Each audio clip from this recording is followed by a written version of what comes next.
Guys, একটা কথা অনেকদিন যাবত শুনে আসছি, সেটা হচ্ছে ঢাকা শহরে নাকি টাকা ওড়ে।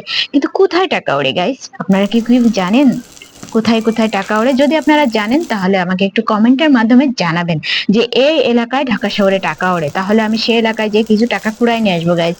আমি বর্তমানে খুবই অভাবে আছি, মানবতার জীবন যাপন করছি, কারণ আমি ঢাকায় আসার পর থেকে দেখিনি কোথাও কোনো টাকা ওড়ে, শুধু শুনে আসছি ঢাকা শহরে টাকা ওড়ে। তো যাই হোক গাইস, যদি কেউ জেনে থাকেন তাহলে আমাকে অবশ্যই একটু জানাই দিবেন। এখন রাত 10টা বাজে গাইস, এত রাতে আসছি বাসায় ক্লান্ত হয়ে সারাদিন অফিস করে। হাঁটতে হাঁটতে বাসায় আসছি। গাড়ি ঘোড়ার যে অবস্থা, বৃষ্টির দিনে গাড়ি করে কোনো গাড়ি রিক্সা বা কিছুই পাওয়া যায় না, আর বৃষ্টি হলে তো জানেন রিক্সাওয়ালাদের যে ডিমান্ড, 20 টাকার ভাড়া 100-150 টাকা হয়ে যায়।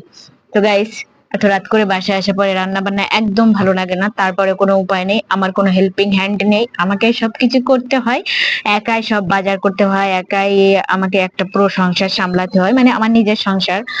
তারপরে বাজার করতে হয়, রান্না করতে হয়, A to Z সবকিছু করতে হয়, নিজের কাজ নিজেই করতে হয়, আমাকে কেউ হেল্প করার মতো না। তো এই সময়টা আমি ফিল করি বাবার বাড়ির কথা, যখন ছোট ছিলাম মায়ের কাছে ছিলাম, এই কত না ক্যামেরায় সুন্দর তোমার একটা ছবি লাইফ দিতে কাটাতাম, পারবো? কোনো টেনশন নেই, কিছু নেই, রান্না বান্নার কোনো ঝামেলা নেই। এই কিন্তু যখন ঢাকা শহরে আসি চাকরি করার জন্য, তারপর থেকে এই যে স্ট্রাগল করে আসছি গাইস, এখন রাত বাজে অনেক, এই রান্না বান্না করে খাওয়া দাওয়ার খেয়ে ঘুমাতে ঘুমাতে আমার 1টা 2টা বেজে যায়, আবার সকালে ভোরে উঠে জবে যেতে হয় গাইস।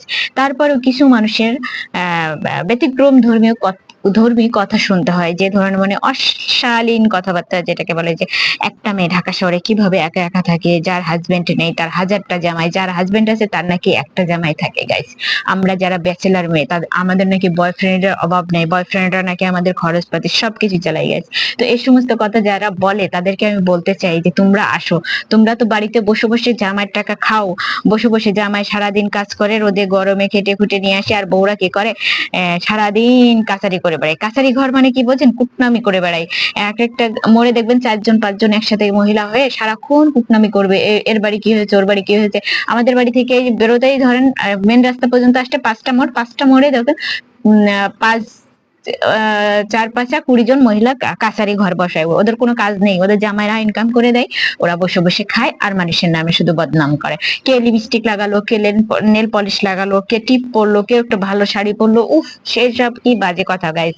তারপরে যাদের বিয়ে হয়নি তাদের তো খুঁচানি দিয়েই কথা বলে, যেমন একটা মেয়ে সেদিন আমাকে বলছে, ইস আমার তো বিয়ে হয়েছে, ডিভোর্স হয়ে গেছে আমার, আর ওর তো বিয়েই হলো না। আমি তো গর্ব করে বলতে পারবো যে আমার বিয়ের পরেও আমার ডিভোর্স হয়েছে গাইস। তো রান্না বান্না আমার শেষ হয়েছে গাইস, এখন খাচ্ছি আমি। এই যে সুন্দর সুন্দর খাবারগুলো নিয়েছি, কাঁঠালের বিচি ভর্তা করেছি আজকে, এটা অনেক স্পাইসি ছিল, ঝাল ঝাল করে করেছি আমি, কারণ অনেক দিন যাবত আমার মুখে কোনো রুচি নেই। তো ভাবলাম একটু ঝাল ঝাল করে ভর্তা করে, আর শুটকি দিয়ে কচুর লতি রান্না করেছি, সাথে আছে মাছ ভাজা।